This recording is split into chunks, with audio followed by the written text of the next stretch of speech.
and she's playing by the rules. And in spite of playing by the rules, here she is paying $3,400 a month. And another guy testified yesterday was paying $3,300 a month, and the arm kicked in, they asked for $5,800 a month. And so we see that kind of escalation. Fiddler, you were at that yesterday. Give us your take on some of those testimonies.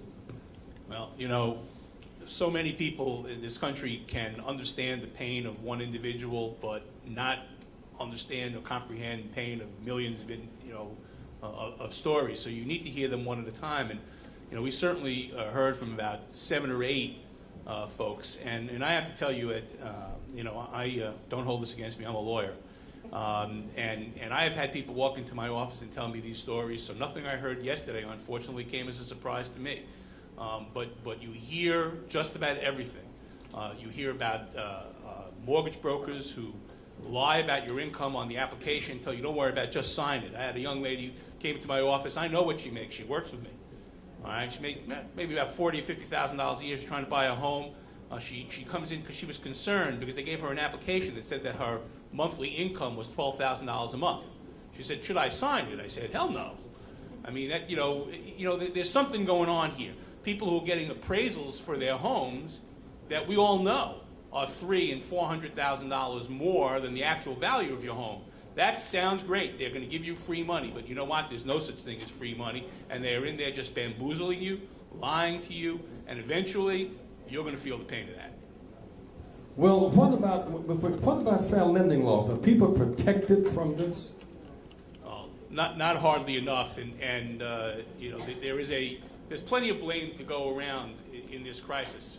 And one of the communities, at least in New York, where we are a very lawyer-centric state, goes to my colleagues in the bar, so many of whom get referred to the table by the company that is selling the product and not brought there with the interests of the client. And they have, in fact, in so many cases, abandoned that good faith and their responsibility, both ethically and legally, to explain to someone what the documents say, to explain to them what the implications are.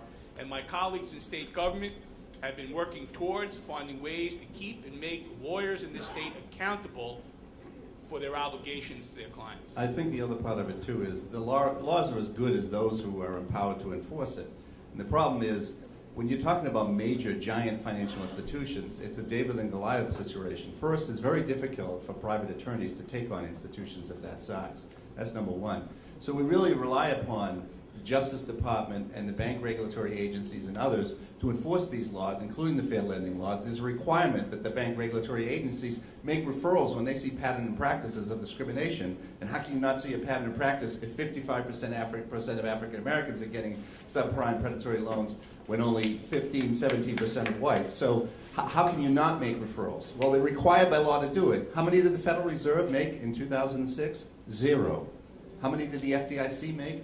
0. How many cases did the Justice Department bring against major financial institutions?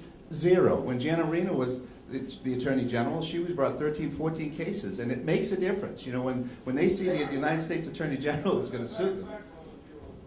A little slower. I'm just saying that the fight, yeah. Uninformed law like an industry. Anti-civil rights attitude from top down, and how does it manifest itself one more time?